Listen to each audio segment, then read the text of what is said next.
एकाच्या अध्यक्ष अन्वय सवय 16 या ठिकाणी अतिशय कष्टाने त्यांनी आयोजित केले.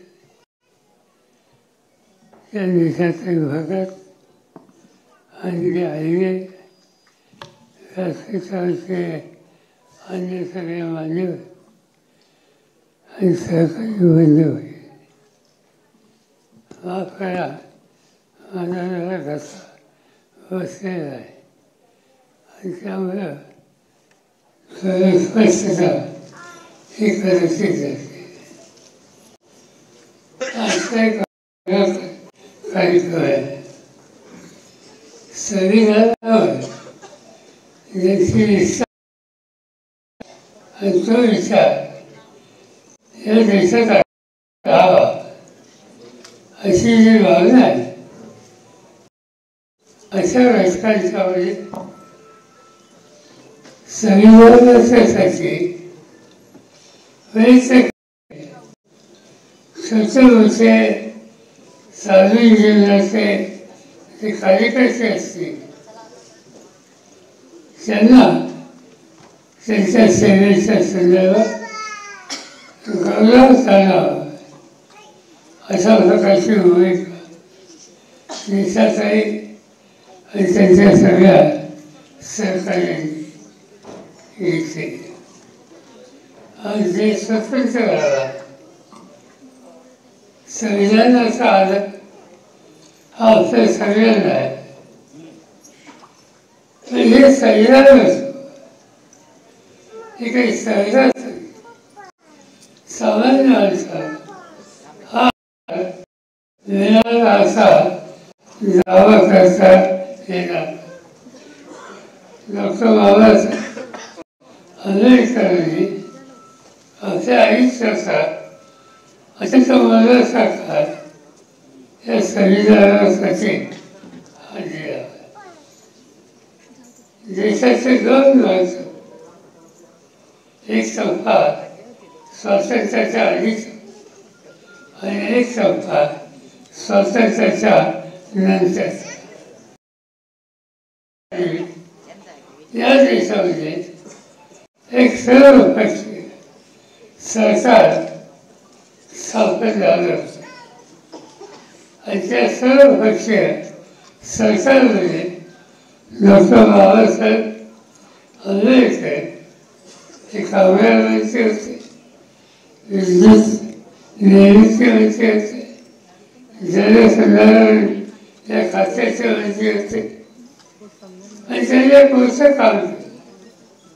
पुढचं काम म्हणजे आज आपण प्रगतीच्या दृष्टीनं वीज आणि पाणी या गोष्टीला अतिशय याची सुरुवात ही बाबासाहेब केली. आज पंजाब असो, हरियाणा असो, 98% क्षेत्र पाण्याखाली आहे. या देशाच्या जनतेची रोटीची गरज ही मागवतो. हे कशामुळे झालं? भाकरा नगर नावाचं धरण आणि या धरणाचं निर्णय केंद्र सरकारचं पाहिलं कोणी घेतलं असेल तर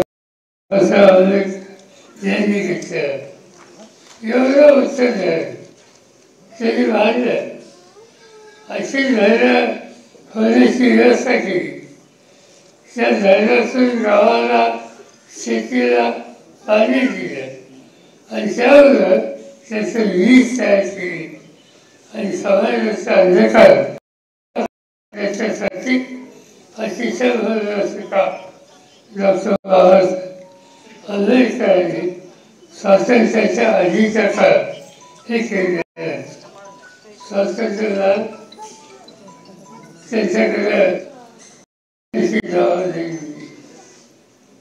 आपण बघतो आज हिंदुस्थानाच्या आजूबाजूची स्थिती आहे. श्रीलंका एक काळ असा होता, तिथं लष्करशाही आली. पाकिस्तान बघा, हुकुमशाही आली. बांगलादेश बघा, ज्यांनी बांगलादेश नेहमी त्याच्यासाठी खस्ता खाल्ला, त्याचीच हत्या झाली आणि लष्कराचं राज्य. आजची वर्ष असते काल अलीकडे काल की तिथल्या संसदीय लोकशाही पद्धतीच्या विरुद्ध आंदोलन सुरू झाले. पण आपल्या सगळ्या आजूबाजूला मधून त्या देशाच्या घटनेवर आघात होतो.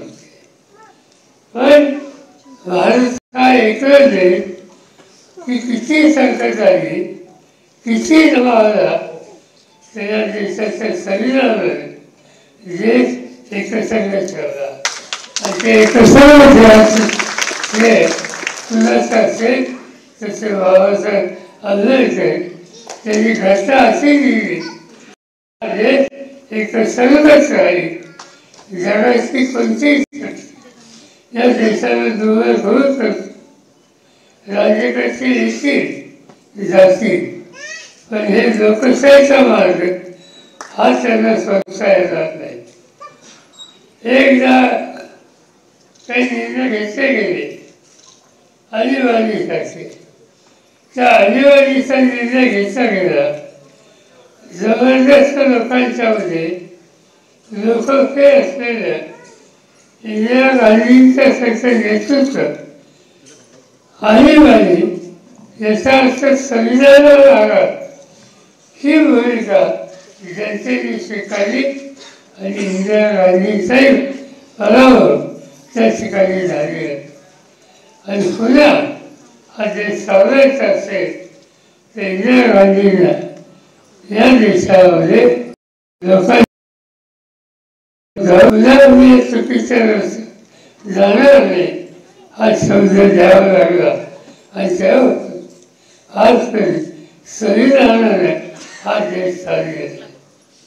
आणि म्हणून आपण कुठे असतो, कुठल्या राजकीय पक्षात असो, संघटनेत असो, आपण एका गोष्टीच्या संबंधीचा हा घेतला पाहिजे की आम्ही काही गोष्टी मान्य करू, पण संविधानाचं रक्षण याच्यात तरतूद होणार नाही. आणि ते संविधान आणि त्याचं महत्त्व हे समजण्यासाठी शेवटच्या माणसाकडे त्या संविधानाचा विचार, त्या संविधानाचं योगदान आणि या संविधानाच्या निर्मितीमध्ये डॉक्टर बाबासाहेबांनी केलेले कष्ट हा देश कधी विसरणार नाही. आणि म्हणून त्याचा सन्मान हा होणार या देशाच्या प्रत्येक नागरिकांनी केले पाहिजे. आणि मला आनंद आहे की दिशाताई असोत, श्रीताई असोत, त्यांचे सगळे सहकारी असोत, ते अनेक प्रश्न अडचणी आहेत, पण हे जे सूत्र बाबासाहेबांनी संविधानाच्या दिलं त्याच्यासाठी जे जे करावं लागेल ते आम्ही अखंड करत आहोत. या भावनेनं एक प्रकारची जनजागृती करणं, लोकांच्या मध्ये त्याचं महत्त्व पटवून देणं हा कार्यक्रम महाराष्ट्राच्या कार्यक्रम ते बरेच दिवस करतात. मला आनंद आहे की आज हा कार्यक्रम तुमच्या माझ्या सगळ्यांच्या साक्षीने या ठिकाणी येतो. जरी माझ्याकडनं हा कार्यक्रमाची वेळ ढकलली गेली, पण तो कार्यक्रम झाला. आणि झाला त्याचं काही झाले पण संविधानाकडे दुर्लक्ष करून चालणार ही भावना शेवटचा माणूस अंतःकरणाचा आहे. आणि तो माणूस हा बाबासाहेबांचा खजिना या देशासाठी जतन करून राहील त्याच्याबद्दल माझ्या मनात सरकार आहे. असा सोहळा आज या ठिकाणी होतो आणि आनंदाची गोष्टी आहे की तुमच्यापैकी अनेकांना या ठिकाणी सन्मान झाला. कशासाठी? तुम्ही गावात काम करत असाल, मोहल्ल्यात काम करत असाल, एखाद्या शहरामध्ये काम करत असाल, कुठेही काम करत असाल, भले तुम्ही पदाधिकारी असो नसो, आमदार असो नसो, पण तुम्ही जनतेच्यासाठी कष्ट करताय आणि जो जनतेच्यासाठी राहतो त्याच्या कष्टाची नोंद निशाताईं त्यांच्या सरकारने या कार्यक्रमाच्या माध्यमातून आज या ठिकाणी केला आणि म्हणून सगळ्या त्या सगळ्यांचे मी अंतःकरणापासून अभिनंदन करतो आणि माझे दोन शब्द संपतो. जय हिंद, जय भारत. धन्यवाद. बहुजन हिताय बहुजन सुखाय लोक निकंपनाय आधी कल्याणम अंतिम कल्याणम हा विचार वारसा सोबत घेऊन चालणारे आदरणीय शरदचंद्रजी पवार